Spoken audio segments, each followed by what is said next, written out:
ವಿಚಿತ್ರ ಆಲಯದೊಳಗೆ ಏನಿದೆ ಅದನ್ನ ನೋಡೋಕೆ ಮುನ್ನ ಇಲ್ಲಿಗೆ ಬಂದಿರೋ ಜನ ಏನಂತಾರೆ ನೋಡೋಣ ಬನ್ನಿ. ತಪೋಭೂಮಿ.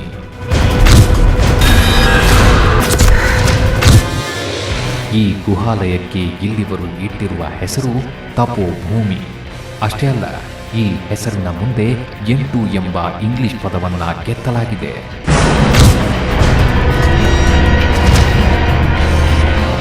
ಹಾಗಾದರೆ ಈ ಗುಹೆ ತಪಸ್ಸು ಮಾಡಲು ನಿರ್ಮಿಸಲಾಗಿದೆಯೇ?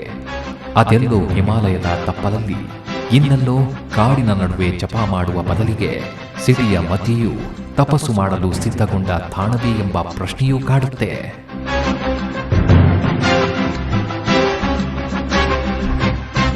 ಆಲೋಚನೆಗಳ ಲಹರಿ ಒಂದೆಡೆಯಾದ್ರೆ, ಭಕ್ತಿಯ ಉನ್ಮಾದ, ಶಂಕದ ನೀನಾದ ಇನ್ನೊಂದೆಡೆ. ಆಂಜನೇಯನಿಗೆ ಪೂಜೆ ಪುನಸ್ಕಾರಗಳು, ದೀರ್ಘದಂಡ ನಮಸ್ಕಾರಗಳು. ಕಾರಣ, ಇಲ್ಲಿಗೆ ಬಂದವರು ಬರಿಗೈಯಲ್ಲಿ ಹಿಂತಿರುಗಿದ್ದೇ ಇಲ್ಲವಂತೆ. ಒಂದು ಹಾರ್ಟ್ ಆಪರೇಷನ್ಗೆ ಹೋದ್ರೆ ಒಬ್ಬ ಡಾಕ್ಟರ್ ಹತ್ರ ಲಕ್ಷಾಂತರ ರೂಪಾಯಿ ಖರ್ಚಾಗ್ತಾ ಇದೆ.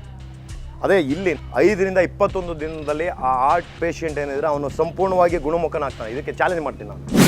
ಅಂದ ಹಾಗೆ ಇಷ್ಟೊಂದು ಜೀವನೋತ್ಸಾಹದಲ್ಲಿ ಮಾತನಾಡ್ತಾ ಇರೋ ಈ ದಂಪತಿಗೆ ಒಂದೊಮ್ಮೆ ಇನ್ನಿಲ್ಲದಂತೆ ಕಷ್ಟಗಳು ಎದುರಾಗಿದ್ದವಂತೆ. ಬಾಲ್ಯದಿಂದನೂ ನನಗೊಂದು ಪ್ರಾಬ್ಲಮ್ ಇತ್ತು, ಹೆಲ್ತ್ ಪ್ರಾಬ್ಲಮ್. ಅಂದರೆ ವೆರಿಕೋಸ್ ವೇನ್ ಅಂತಾರೆ, ಅದನ್ನು ಇಂಗ್ಲೀಷ್ನಲ್ಲಿ ವೆರಿಕೋಸ್ ವೇನ್ ಅಂತಾರೆ. ನರದ ದೌರ್ಬಲ್ಯ ಅದು ನೀವು ಮೋಸ್ಟ್ಲಿ ನಿಮಗೆ ಗೊತ್ತಿರಲ್ಲ, ಆದರೆ ನಾನು ತೋರಿಸ್ತೀನಿ. ಇಲ್ಲಿ ನೋಡಿ, ಇಲ್ಲಿ ಈ ಕಾಲಿನಲ್ಲಿ ಈ ಥರ ನರ್ವ್ಗಳಿದಿಲ್ಲ, ಫುಲ್ ಇಷ್ಟಿಷ್ಟು ದಪ್ಪ ಇತ್ತು ನನಗೆ ಕಾಲಿನಲ್ಲಿ. ಈ ನರ್ವ್ ಏನಿದೆ ಟೋಟಲ್, ಈ ನರ್ವು ಫುಲ್ಲು ಇಲ್ಲಿ ಮತ್ತು ಈ ಕಾಲು ಇಲ್ಲಿದೆ ನೋಡಿ, ಇದು ಇಷ್ಟಪ್ಪ ಇತ್ತು. ನರ್ವೆಲ್ಲ ಗಂಟಾಗುತ್ತೆ. ಇದಕ್ಕೆ ನಾನು ನನಗೆ ಗೊತ್ತಿರೋ ಹಾಗೆ ನನಗೆ ತಿಳಿದಿರೋವಂಥ ಎಲ್ಲ ಡಾಕ್ಟ್ರುಗಳ ಹತ್ರನೂ ಹೋಗಿದ್ದೀನಿ.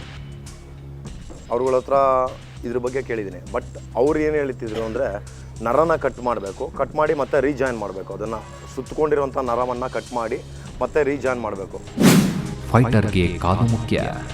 ಅದೇ ಇಲ್ಲ ಅಂದರೆ ಹೇಗೆ ತಾನೇ ಸಿನಿಮಾಗಳಲ್ಲಿ ಸ್ಟಂಟ್ ಮಾಡೋದಕ್ಕಾಗತ್ತೆ ಅನ್ನೋ ನಟರಾಜ್ ಈಗ 10 ಮೀಟರ್ಗಳಷ್ಟು ಮೇಲಿನಿಂದ ಹಾರಲು ಸಿದ್ಧ, ಕಿಲೋಮೀಟರ್ಗಳಷ್ಟು ಓಡಲು ಸಿದ್ಧ. ಅವ್ರು ಕೊಟ್ಟಂಥ ಒಂದು ಔಷಧಿಯಿಂದ ಸಂಪೂರ್ಣವಾಗಿ ಗುಣಮುಖನಾಗ್ತಾ ಇದ್ದೀನಿ. ಇವತ್ತು ನಾನು ಕನಿಷ್ಠ ಪಕ್ಷ ಒಂದು 10 ಕಿಲೋಮೀಟ್ರ್ ಓಡಿದ್ರೂ ಆರಾಮಾಗಿ ಓಡ್ತೀನಿ. ಅಥವಾ ಯಾವುದಾದ್ರೂ ಬಿಲ್ಡಿಂಗಿಂದ ಬೀಳಿ ಅಂದರೆ ಆರಾಮಾಗಿ ಬೀಳ್ತೀನಿ. ನಟರಾಜ್ ಅವರ ಪತ್ನಿಯದ್ದು ಒಂದು ಸಮಸ್ಯೆ ಇತ್ತಂತೆ. ಆ ಸಂಕಷ್ಟಗಳನ್ನು ತೋಡಿಕೊಂಡರು ನಟರಾಜ್. ಹಾಗೆಯೇ ಆ ಕಷ್ಟಗಳು ಇಲ್ಲಿಗೆ ಬಂದ ನಂತರ ಹೇಗೆ ದೂರ ಆಯಿತು ಅನ್ನೋದನ್ನು ಹೇಳಿದರು. ನನ್ನ ಹೆಂಡತಿಯವರಿಗೆ ಸಿಸ್ಟಿಕ್ ತೊಂದರೆ ಇತ್ತು. ಅಂದರೆ ಇವರಿಗೆ ಸಿಸ್ಟಿಕ್ ಓವರಿಸ್ ಇತ್ತು. ಅದಕ್ಕೆ ಡಾಕ್ಟರ್ಗಳ ಹತ್ರ ಕನ್ಸಲ್ಟ್ ಮಾಡಿದಾಗ 60,000ದಿಂದ 1 ಲಕ್ಷ ರೂಪಾಯಿವರೆಗೂ ಖರ್ಚಾಗುತ್ತೆ.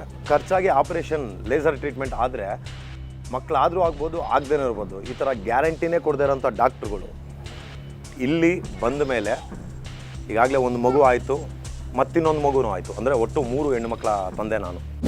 ಒಟ್ಟಿನಲ್ಲಿ ನಂಬಿಕೆ ಮುಖ್ಯ. ಇಲ್ಲಿ ಕಾಯುತ್ತಾ ಕುಳಿತಿರೋ ಜನರೆಲ್ಲರಿಗೂ ಈ ಗುಹಾಲಯದೊಳಗಿರುವ ಆ ಶಕ್ತಿಯ ಮೇಲೆ ಅದೇನೋ ಅಪಾರ ನಂಬಿಕೆ. ಹೀಗಿರುವಾಗಲೇ ನಮಗೆ ಸಿಕ್ಕ ಮತ್ತೊಂದು ದಂಪತಿ ತಮ್ಮ ಕಷ್ಟಗಳನ್ನು ಹೇಳಿಕೊಂಡರು.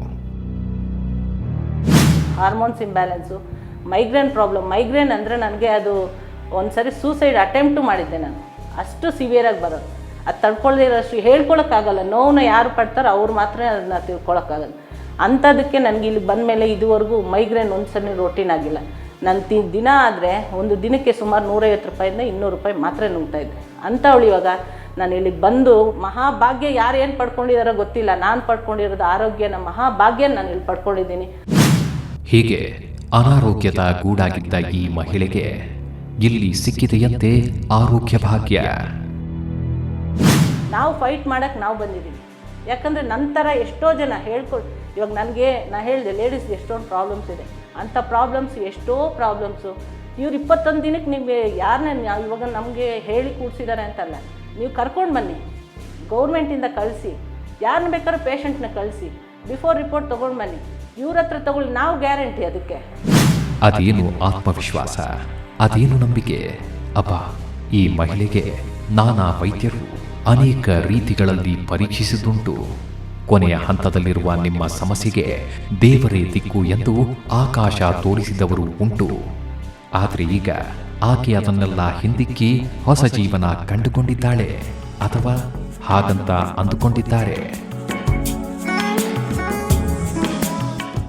ಗುಹೆಯ ಒಳಗೆ ಹೋಗುವುದಕ್ಕೂ ಮುನ್ನ ಇಂಥ ಅನೇಕ ಪ್ರಸಂಗಗಳು ನಮ್ಮ ಮುಂದೆ ಇತ್ತು. ಹಾಗಾದ್ರೆ ಒಳಗೆ ಏನಿದೆ?